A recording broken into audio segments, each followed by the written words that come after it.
Hi, everyone. Welcome to the session Exploring Your Identity Abroad, a cross-campus collaboration project. My name is Lauren Nestler. I use she, her pronouns, and I work at the system-wide office for UCEAP, and I'm going to have my colleagues introduce themselves now. Morning, everyone. My name is Glennis Kincaid. My pronouns are she, her, hers, and I work at the Global Learning Hub at UC Davis. Morning, everyone. Thank you so much for joining us. My name is Michelle Ayazi. I use she, her pronouns, and I work in the Berkeley Study Abroad office at UC Berkeley. So today we are going to talk about the cross-campus collaboration project that we have been working on since 2022. We are going to be giving an overview of a history of the system-wide collaboration, the implementation of the Diversity, Equity, and Inclusion series, the goals of this series, and then we're going to give a summary of the sessions that we've put on for the last year. We're going to then move on to talk about the outcomes and the lessons learned and key takeaways, and then we'll be talking about the future of the series. So where we started, where we are now, and where we are headed. Great, and I'll start us off by talking about how this all began, where we started from. So the foundation of this collaborative project began in June 2020 during the pandemic. Since in-person study abroad fairs were on hold for many campuses due to the pandemic, the idea was proposed by our colleagues at UC Santa Cruz for interested UC campus advisors and UC EAP staff to join forces and collaborate on offering a virtual study abroad week in lieu of our in-person study abroad fairs. After a few planning and coordination meetings, we agreed upon the week of October 26th in 2020 for our UC-wide virtual study abroad week. Although campuses were free to name their study abroad week as they saw fit, they were welcome to offer additional campus-specific programming during the week and, of course, anything that they wanted to offer outside the week. And the outcome of that UC-wide collaborative effort in 2020 was that we were able to offer a total of 75 virtual study abroad information meetings for students from all UC campuses participating in all study abroad programs and in all phases of the study abroad cycle. So from prospective students to students preparing to depart on their study abroad programs to students returning from abroad, all were invited and all had access to these sessions. Every day of the virtual study abroad week had a theme. Sessions ranged from program information meetings to scholarship and fellowship workshops to identity-based programming. Over 2,000 students registered for the various sessions offered, and around 1,300 attended that first year. After the second year of offering our collaborative virtual study abroad week, our work group, which consisted of representatives from the various UC campuses and UC EAP, we gathered together via Zoom to debrief the year's event and to look ahead. And we learned at that time that some campuses were planning on resuming their in-person study abroad fairs. And we talked about how campuses no longer had the capacity or the immediate need to offer a full week of virtual collaborative events in addition to what they were doing on their campuses. And the consensus was that although it was logistically challenging, it was actually quite a lovely experience collaborating on this effort. It was really a game changer for us. The prominent theme in our debrief was how through this cross-campus collaborative virtual study abroad week initiative, we were able to provide a volume and variety of information sessions that would have been difficult or even impossible for one campus to do on their own, especially when it came to offering a breadth of identity-based events. And through this virtual study abroad week initiative, we realized that we could effectively combine our efforts and divide up the labor in order to offer a variety, a diversity of identity-based workshops that could be available to all students and not just the students on the hosting campus. We also learned that we can pool together campus resources and expertise to help put together better informed workshops. Many of our identity-based events feature student panelists. They depend on student voices. And recruiting enough panelists for an event can be challenging for some campuses and for some events. And being able to put out a call for panelists UC-wide allowed us to have more robust panels and discussions. And since all the sessions offered through this initiative were being promoted across the UC system by each individual campus and through the UCEAP system-wide office, our sessions were able to reach a wider audience, and many events had greater participation as a result. So even though we decided that we no longer saw a need to collaborate on a UC-wide virtual study abroad week, what came forth from this debrief was that campuses and UCEAP really wanted to continue this collaboration with a focus on identity-based events. Like, this was something that we really wanted to carry forward. And rather than concentrate all of our events in 1 week, which we had been doing with the virtual study abroad week model, we would instead spread out the events throughout the academic year. And so was born the Exploring Your Identity Abroad series. So the process that we went through from here, first, the virtual study abroad week work group was dissolved and repurposed into a work group tasked with creating an identity-based workshop series. Each work group representative went back to their respective campuses and gathered a list of identity-based sessions that each campus would ideally like to see offered through this initiative during the academic year. Our work group then narrowed down the list to the sessions which had the highest demand, like the highest number of votes from campus colleagues, to be offered in that first year.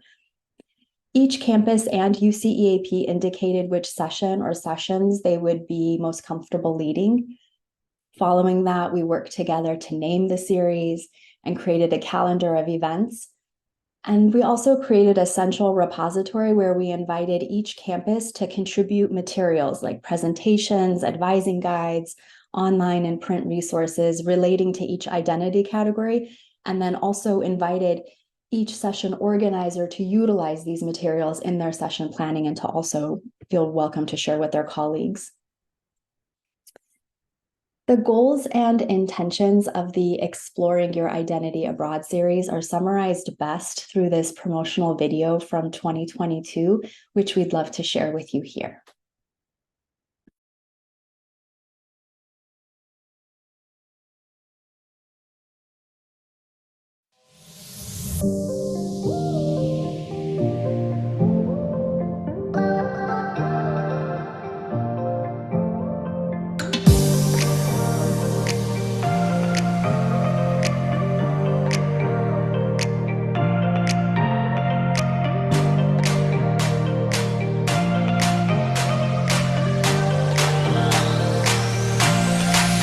The Exploring Your Identity Abroad series is a collaborative effort between all the UC campuses to provide identity-based study abroad workshops, panels, and information sessions for UC students across the UC system. This series is about making sure our diverse student bodies feel welcomed and supported in exploring study abroad.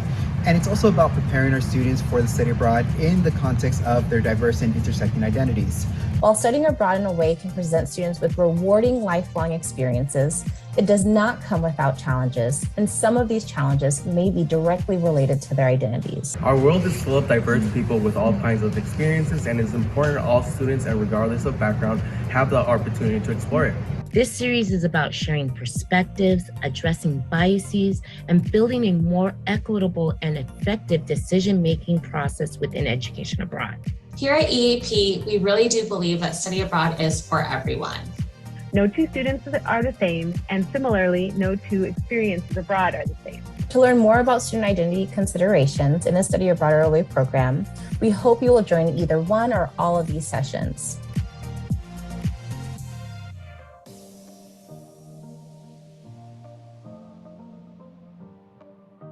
Cada campus de la Universidad de California ofrecerá una diferente sesión durante el año académico.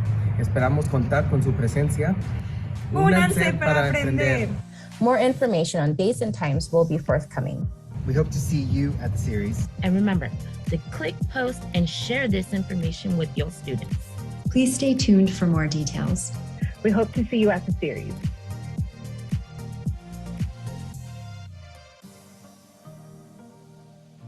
We hope to see you at the series. Right, take it away. Únanse para aprender.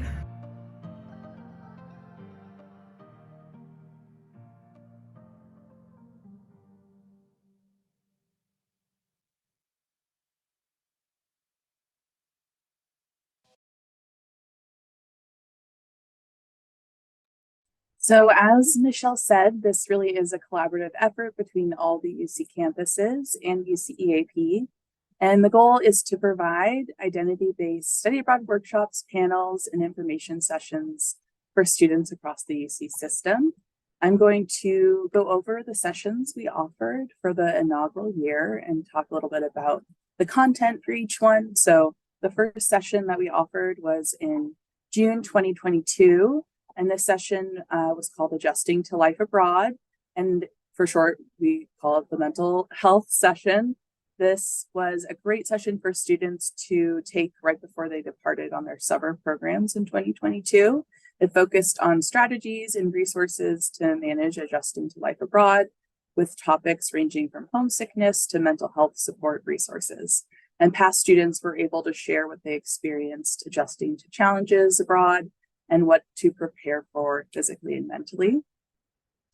The next session was, these were starting in November, or I guess October and November. And this one was Path to Study Abroad or Away for Undocumented Students. This workshop was held in partnership with the UC Immigrant Legal Services Center and the Undocumented Student Center on that host campus. It provided an opportunity for students to identify their support network and resources, as well as hear from peers who successfully navigated the advanced parole system and studied abroad. The next session was El Mundo es Tuyo, Global Learning for Latinx students. This session discussed the benefits of global learning opportunities as a Latinx student and the process of overcoming challenges of studying abroad or away, including finances, degree plan considerations, the climate on race and identity in different cultural contexts, and a lot more. Next one was called First But Not Last, Studying Abroad for First Generation Students. This session highlighted what students already have in their tool belt to be able to successfully navigate a new culture or country abroad. It focused on planning and budgeting, as well as tips when selecting a study abroad program and supporting those first generation students. Next, we had LGBTQIA+ out in the world. This session helped prepare students with tools, knowledge, and building confidence to study abroad as a member of the LGBTQIA+ community. It provided an opportunity for students to hear from study abroad alumni and learn about their personal experiences studying abroad as part of the LGBTQIA+ community. Next was our Study Abroad for Transfer Students session. This one highlighted student stories, specifically transfer students who have successfully studied abroad. Students learned about the importance of advanced planning, and information was presented about the steps to apply for programs as well as financial considerations. Next, we had Don't Just Survive, Thrive, Education Abroad for BIPOC Students. This session explored the ways BIPOC students overcame challenges abroad, whether financial, practical, or racial, and provided an opportunity for students to hear from BIPOC students themselves about their experiences abroad.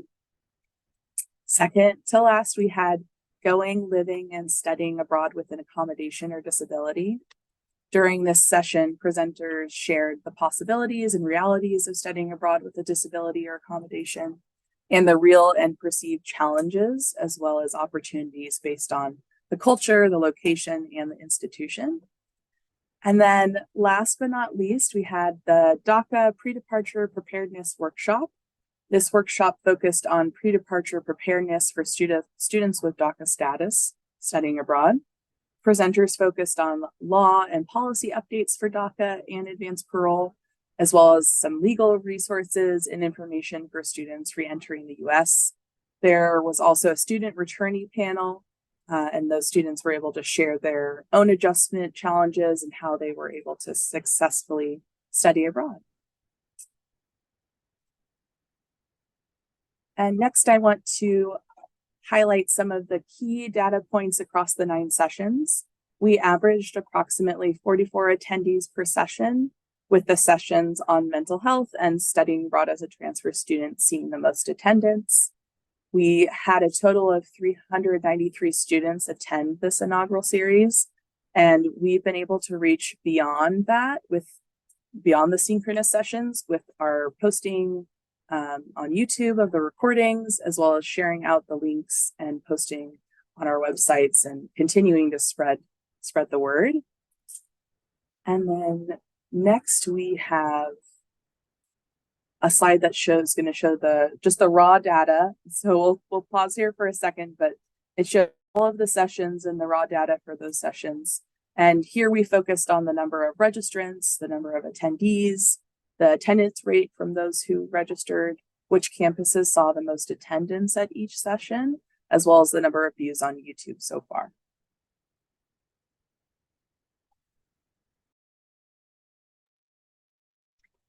All right, thank you, Glynis. So what we're going to do now is just share a few clips from these sessions so you can see the conversations that were happening there. I'm not sure if the video clip is going to come through really crisp, but the audio should work. So I do encourage you, even if the video is a little blurry, do listen to what the students are saying, because that's really what we're focusing here is on the stories that the students were sharing in these sessions. Definitely want to acknowledge that for many of us in Latinx communities, we are very close to our families. And also, you know, a lot of us are first gen. And so we are the first ones to potentially leave the household to another, you know, couple hours away for college. But then I think, you know, as parents and loved ones leaving to another state or another country, right? For many of us, again, it's our first time. So some tips that we would recommend as you are preparing and navigating these conversations is to do your research, right? It's important to give your loved ones as much information as possible, with really focusing on the benefits of participating in global learning, right? We talked about a couple, such as field experiences, being able to expand your resume, language acquisition. And so really, again, focusing on the benefits and sharing those with your loved ones. Thinking about the best approach, right? As much as possible, try to catch family members in a good mood, ask them about their own travel experiences, and, you know, perhaps start a conversation if you're thinking about studying in Italy over an Italian meal that you cook for your family. I think it's also important to get a sense of like their feelings regarding travel before you tell them about your plans, right? Or as you are applying for programs, kind of gauge where they're at and what their feelings might be about you leaving to another state or country for some time. Definitely want to. Probably the city was always a surprise. Like, it would surprise me in various ways where certain things would be like, how is this not accessible? And then some things where there'd be like a magically a lift to the second floor of a restaurant, and I'd be like, what? I'm shocked it's here, and it's like in this perfectly hidden, like, modern compartment. And I think some of the biggest frustrations came with a few of just the like, oh, the curb. There'd just be no lift or like no ramp to get up on it, and it would just be a huge curb. And cobblestone streets. I didn't realize how much I hated those, especially just really old cobblestone streets, until I was there. And so I had to adjust the way I went to school. Most people, kind of the shortest way was going through on these kind of back streets that were all cobblestone. And after day one, I was like, nope, not doing that again. And I took the main road, which ended up being a thing that I really enjoyed, because that was where all the vendors were. I got to walk by the same vendors every morning, saying hi, or like, you know, picking up a torta or something. And so it looking at it as a new opportunity instead of like I'm not doing what everyone else is doing was definitely beneficial. And I think I got a lot more out of it because of that mindset. Probably. So for me, to be honest, up until this moment, I cannot believe that I did it. Besides being a first gen, I'm also a DACA recipient. So if you're not familiar with DACA, I'm not allowed to leave the country. So it was a whole ordeal for me to actually make this possible. I have to utilize the resources of the immigration offices and lawyers from Berkeley. It was so many things that at various points throughout this odyssey, I was about to give up. To be honest, it was just so hard for me to continue. Besides being a student parent, I was like, how am I putting myself in this position? But at the end, it was so worth it. I cannot believe that I did this, and then my children were able to experience this as well. And as Rick, it was accidental. Like, I seriously never imagined doing this. I just attended one info session for student parents abroad from the Student Parent Center. So I was like, let me just check it out. I'm not even going to do it. I mean, I have DACA. It's not going to be possible. But then I was like, you know what?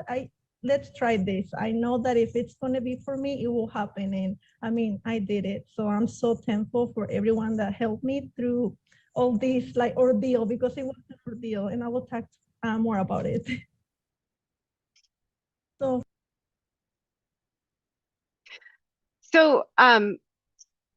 just a little added note about those clips. So you can tell they're in the long format. So Elizabeth, shout out to Elizabeth, who's our session host today, was able to pull clips from the actual sessions and then create Instagram reel posts. And so in that way, we have this live sessions, we have it posted to YouTube, and then we're also still using social media, and we're kind of using that as a lead up into this next year's series. So that, again, we're continuing to use these clips and this content as we move forward. So we learned a lot through our first year running the DEI series, and I'd like to share some of our lessons learned and key takeaways. First, we learned that when targeting a specific student population, it is extremely helpful to work alongside a campus unit that actively serves this population to ensure the presentation content is reflective of students' needs, concerns, and interests. So as an example, last year for the series, Ashley Bayman from UC Santa Cruz did a presentation for Latina students and partnered with the UC Santa Cruz Latinx Chicanx Resource Center. And then the UCEAP colleague who worked with her on that session also had the opportunity to collaborate with that UC Santa Cruz campus staff and the staff at the unit on the campus. So this is a really great opportunity to build strong relationships, not just among study abroad staff, but among all offices across the campus as well. The campus units have a great level of expertise that we can learn from as we develop advice for our students.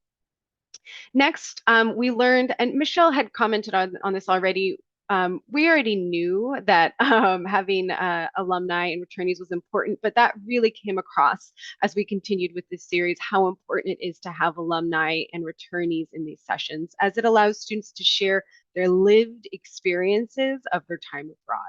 It encourages peer-to-peer engagement, and it leverages student experiences to bring that to life.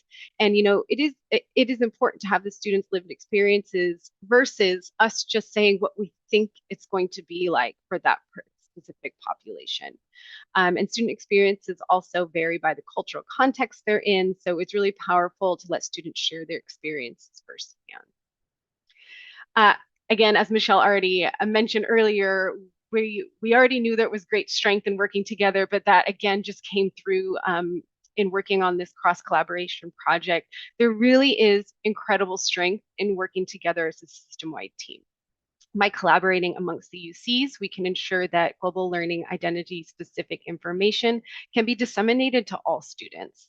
Sharing the workload of incorporating diversity, equity, inclusion, and belonging, it really benefits both students and staff, especially for the campus offices that may not have the capacity to offer these kinds of sessions regularly. So resources being shared, also student resources being shared. So for example, if a campus was getting ready to host their session and they only had one panelist, or maybe they had no panelists to start with, they could come to our group meeting and then ask if any of the other campuses had any leads on any students who might be interested in speaking. And that really gave a great diversity to our student voices. One key takeaway that came out of this series is that planning ahead with the series details is going to be really crucial for successfully advertising and promoting the sessions or the series. Last year, we did go into the academic year with an overall sketch of the topics that we wanted to cover and a general timeline of implementation, but each quarter we were kind of playing catch up to get the promotional materials ready with a pretty quick turnaround. So this year we are setting earlier deadlines to have the topics, the descriptions, and the registration links ready. If you go to the series website, we already do have all the topics listed. Everything for fall semester / quarter is posted already, so they have the title, description, and registration links. And then by mid to late fall, we will have the winter information posted, and then the same we'll have it posted ahead of the spring semester, spring quarter / semester as well. The next item that was a key takeaway, I was on the session that ran the studying abroad with a disability or accommodation, and we worked really closely with Mobility International USA on our session. They are an organization that focuses on empowering people with disabilities around the world to achieve their human rights through international exchange and international development. Through our work with them, I learned that it's best practice to upload the slides and the transcript of our sessions in addition to the recording, and that's to help students or participants who have who need to use screen reader or other reader-assisted technology. So after we had that session, we started uploading those 2 documents in addition to the recording to our website. And lastly, even though this series is all about the students and that is our primary focus, in all honesty, it really gave us an opportunity to become better advisors. We did a lot of collaborative work across our campuses, across the system, and that helps us build collaborative skills. But we just really learned a lot about the various populations that we presented on, and it gave us an opportunity to become more mindful in our advising students.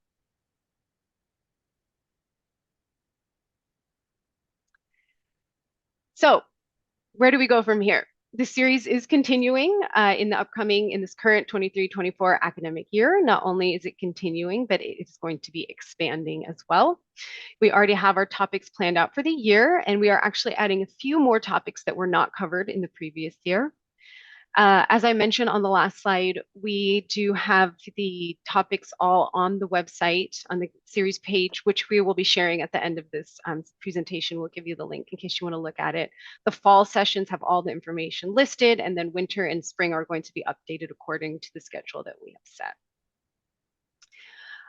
We also have some new team members that have joined. We're always happy to have new faces in our group, and we really hope that continuing this series this year will give us additional opportunities to make connections with departments, units, and organizations across campuses who are interested in supporting underrepresented students abroad.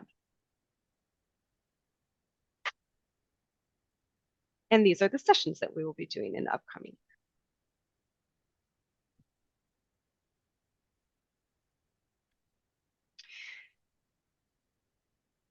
We have set some goals to strive for in the upcoming year. To start off, we wanted to aim to have 1 session per month for the duration of the academic year. We are on track to meet that goal and likely surpass it, as we have some months that have 2 sessions scheduled. I do note that we don't hold any sessions in December because that's a difficult month to run events, and then we also don't run any sessions during the summer. As previously mentioned, we have a goal to plan ahead a little bit better and set harder deadlines for session information to be set and published, which we are currently accomplishing, and will strive to keep to those deadlines as we move forward into the year. We would like to increase attendance at our sessions. So last year, we really set the baseline for our attendees since it was our first year running it. We didn't know how many students were going to show up, so we really just set that baseline. We have those numbers, as Glenn has shared, from last year, so that's what we're going to try and grow from those numbers this year. We're going to try and accomplish that with a tighter outreach plan that builds on the system-wide network, which includes UCEAP marketing resources, as well as campus-based marketing resources. We would like to increase the diversity of attendees at the sessions. At the moment, we're not collecting any demographic information on the participants, so increasing diversity is most likely going to look like having students from all campuses at all sessions, right? Regardless of hosting the session, that we have students from across all of the campus. That's probably going to be the diversity that we're looking at for now. In the future, we may look to be collecting more demographic information, which would allow us to track some more diversity in our attendees.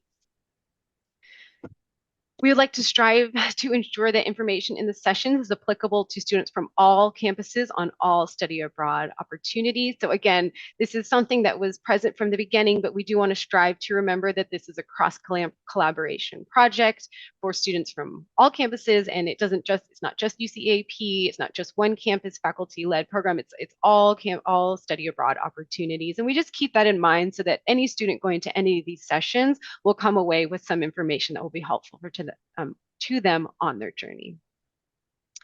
Another goal is to review the YouTube analytics for the videos that have been posted to see which videos are being watched the most and possibly which sections of those videos are most popular. And that can help us inform our future presentations. And lastly, our last goal is that every campus hosts at least one session, and we are very close to achieving that goal. We are almost done. I just wanted to share one last clip with you, and I just love this clip. It's very inspiring. So I just want you to hear the words from this student. It's a very scary thing to consider studying abroad, because us as first-gen students, we don't have very many people in our social circles that have gone abroad. So it's very scary. But I would just offer the solid piece of advice is that there are little voices inside of your head that say, oh, you won't be able to do this, there's this blockade.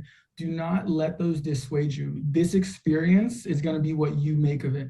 Like, for instance, my experience, there was like, oh, my identity as a member of the queer community, will they accept me over there? Or I'm 28 years old, will I even, I'll be much older than everyone else. Do not let those voices inside your head sit in there, because this is an amazing experience. I went abroad, I went bungee jumping from a hot air balloon, kayaking, cliff jumping, all sorts of things.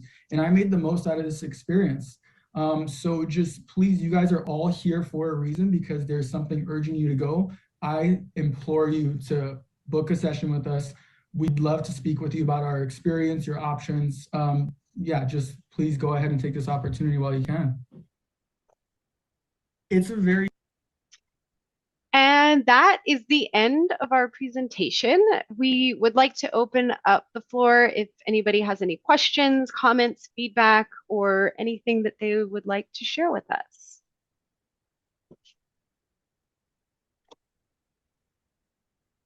And yes, we miss Mauricio. I'm glad he was a guest star in our session today.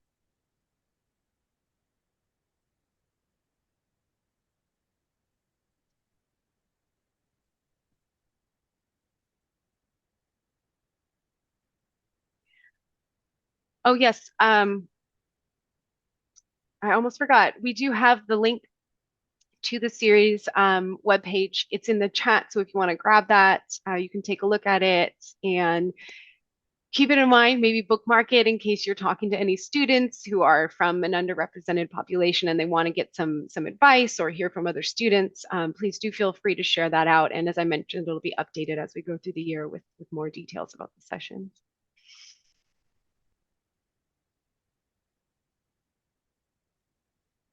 Lauren, can you flip back to that slide about the sessions for 2023-24? It's back. There we go.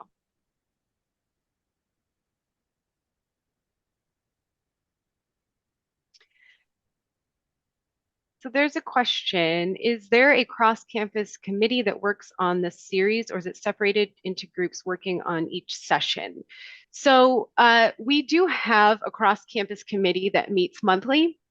And we generally talk about more high-level things in that meeting, such as who's covering which session, any technical questions that come up, asking for volunteers, asking for any other alumni, and then each campus goes away and does the work on their own session separately, and then kind of comes back and reports.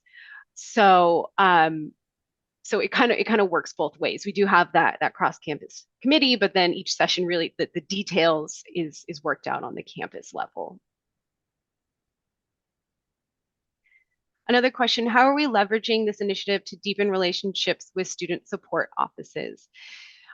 So yeah, that's a great question, and that will really vary by campus. You know, as I mentioned, the session that Ashley led with Santa Cruz gave her the opportunity to build. She already had relationships with that office, but to continue to build relationships with that office. What we have tried to do also is pool resources. So we do have a shared folder in our unit, our cross-campus folder, where we can pull information together. That can come from those campus offices that can be shared across other campuses for any future sessions, or if any individual students come in and want some advice. So that's what we're trying to do, is kind of start collecting information and build those relationships. I will say, when I partnered with our my campus's Undocumented Student Center, it is now become our signature. If we continue to do it from each year, the topic for undocumented students, we really focus in on that effort in the fall, and it kind of sparks the rest of our collaboration for the rest of the year. So it does really lead to a positive and, I think, sustainable partnership with those campus offices.